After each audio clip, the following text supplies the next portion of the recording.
Voici comment j'ai fait passer cette marque de 10 000 € à plus de 120 000 € par mois en moins de 2 mois. Donc avant qu'on commence, je me présente, je m'appelle Florian Grosjean. J'ai accompagné plusieurs dizaines de marques e-commerce à augmenter leur chiffre d'affaires grâce à de l'acquisition sur Meta Ads. Et donc dans cette vidéo, je vais te montrer le process complet que j'ai utilisé pour ces cas clients-là que j'ai fait passer de moins de 10 000 € à plus de 120 000 € par mois. Tout d'abord, actuellement, si tu es bloqué sur ta stratégie d'e-commerce, c'est pour l'une de ces 5 raisons.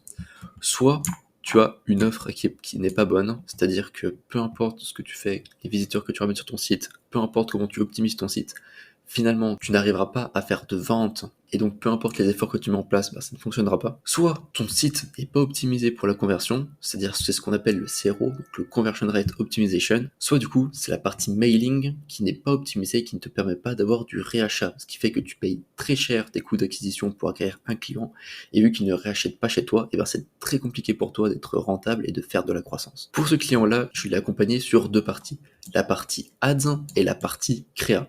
Donc tout d'abord, on va voir comment on a fait sur la partie ads, donc c'est vraiment sur la structure des campagnes sur Meta. Donc tout d'abord, lorsqu'on va commencer, il y a deux choses à faire. On va faire une étude de marché, donc on va regarder ce que font les concurrents en regardant les pays qu'ils ciblent, les genres, l'âge, les couvertures, et on va aussi faire un audit du compte en regardant ce qui fonctionne et ce qui ne fonctionne pas. La difficulté qu'on a rencontrée avec ce compte-là, c'est qu'il n'y avait pas encore eu de budget dépensé sur les campagnes, c'est-à-dire que le compte était vierge, il n'y avait pas de data dessus. Il y avait juste le pixel qui avait déjà récolté des données depuis plusieurs années, ce qui a grandement aidé. Donc du coup, on n'a pas fait la partie audit et on a directement commencé l'étude de marché. Pour te montrer rapidement comment on fait une étude de marché, on va faire très simple.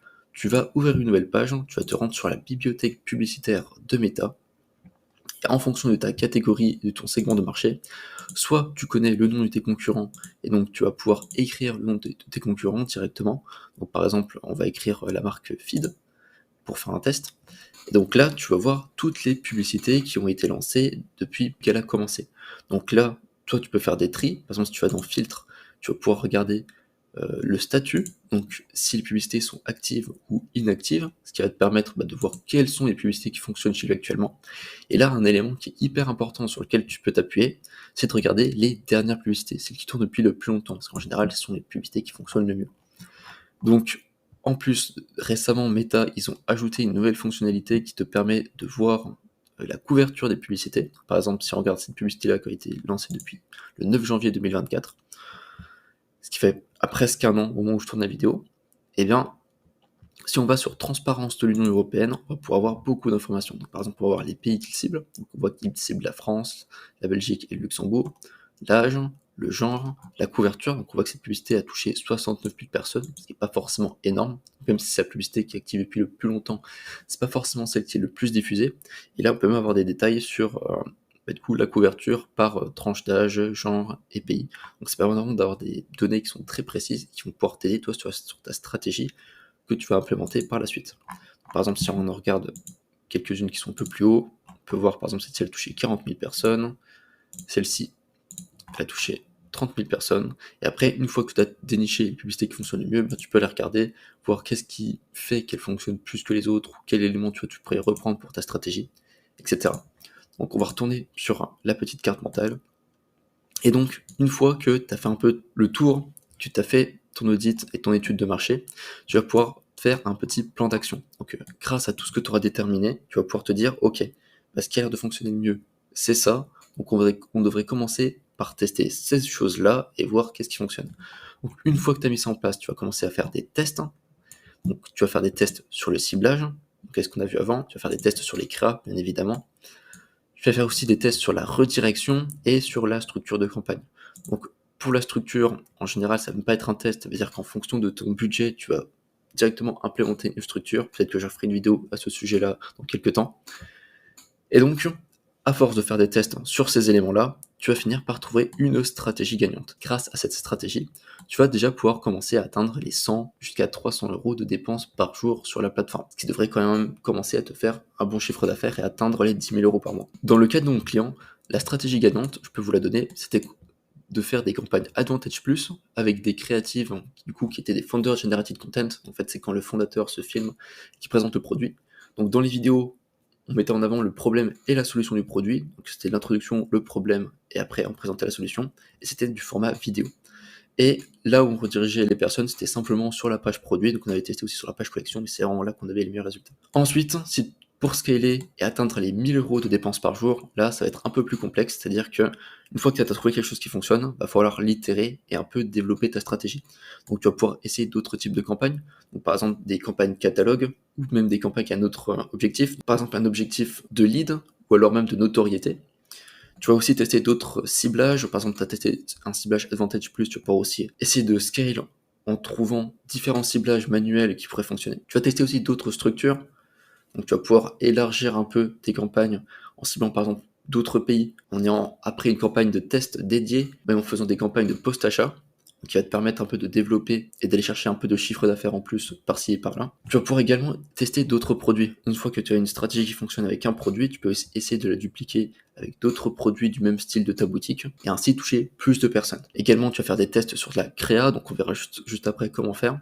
Tu vas également pouvoir tester d'autres pages de redirection. Par exemple, avec ce client-là, on redirigeait sur plusieurs pages produits, également aussi sur la page collection, et également plusieurs objectifs de campagne. C'est ce dont on a parlé un petit peu juste avant. Donc des campagnes, pourquoi pas de notoriété, des campagnes d'acquisition avec un objectif de vente, des campagnes avec un objectif de coût par résultat, et encore d'autres que tu pourras tester et sur lesquelles tu vas pouvoir mettre un montant de dépenses plus élevé si elles fonctionnent. À force d'itérer et de trouver ce qui fonctionne, tu vas finir par atteindre les plus de 1000 euros de dépenses par mois. Et par exemple, avec ce client-là, on avait atteint les 1500 euros de dépenses par jour après seulement 2 mois. Donc la deuxième chose sur laquelle je l'accompagnais, c'était vraiment sur la partie créa. On reprend un peu la même structure à chaque fois, c'est-à-dire que comme pour la partie ads, on va faire une étude de marché. Donc là, on va regarder des choses différentes. On va regarder les concepts qui sont utilisés, les angles, les formats.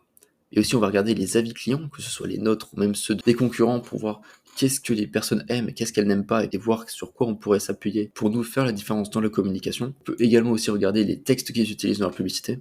Pour ça, c'est la même chose qu'avant, on retourne sur la bibliothèque publicitaire de Meta, et qu'on peut regarder très rapidement. Là, c'est une vidéo, là c'est une image, là c'est une image. Donc on voit que eux, principalement, ils font beaucoup d'images, ça représente même presque plus de 90% de leur contenu qu'ils réalisent, donc ça pourrait dire que c'est une tendance du marché sur les compléments alimentaires d'avoir beaucoup d'images plutôt que des vidéos. Donc là c'est juste un exemple, il faut essayer d'en prendre au moins 3 ou 4 pour pouvoir se créer des tendances et avoir vraiment une vraie fiche de route qui soit quand même un peu pertinente. Après tu peux aussi regarder les textes qu'ils utilisent, les sous-titres, les titres, les call to action, et tu peux même cliquer dessus pour voir où est-ce que ça redirige, si c'est faire une page produit, une page collection, même une landing page dédiée. Tu peux aussi également faire un audit de ton compte, donc si tu as déjà fait des dépenses, qui est même mieux du coup pour t'aider, tu vas pouvoir regarder ce qui a déjà fonctionné et ce qui n'a pas fonctionné, ce qui va t'éviter de faire des tests pour rien, et gagner un temps précieux.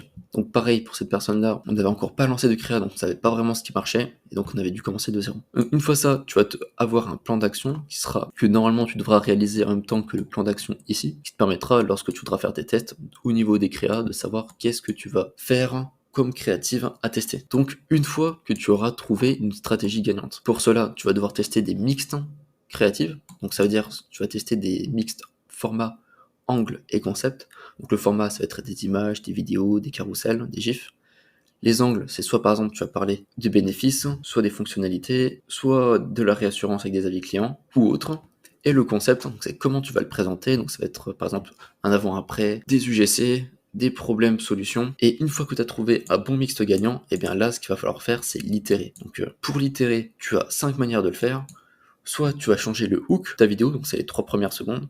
Soit tu vas changer la miniature. Si c'est une image, tu peux aussi également changer le titre, le design et le persona que tu présentes. Et même, je vais l'ajouter, tu peux aussi tester le produit. C'est-à-dire que si tu as une publicité qui fonctionne, tu peux garder la même et juste changer le produit qu'il y a dedans. Donc en testant tous ces éléments-là, ça va te permettre d'avoir énormément de créas en plus qui ont de grandes chances de fonctionner parce qu'elles sont basées sur une créa qui est déjà gagnante, et donc d'avoir un potentiel de scale qui est beaucoup plus haut.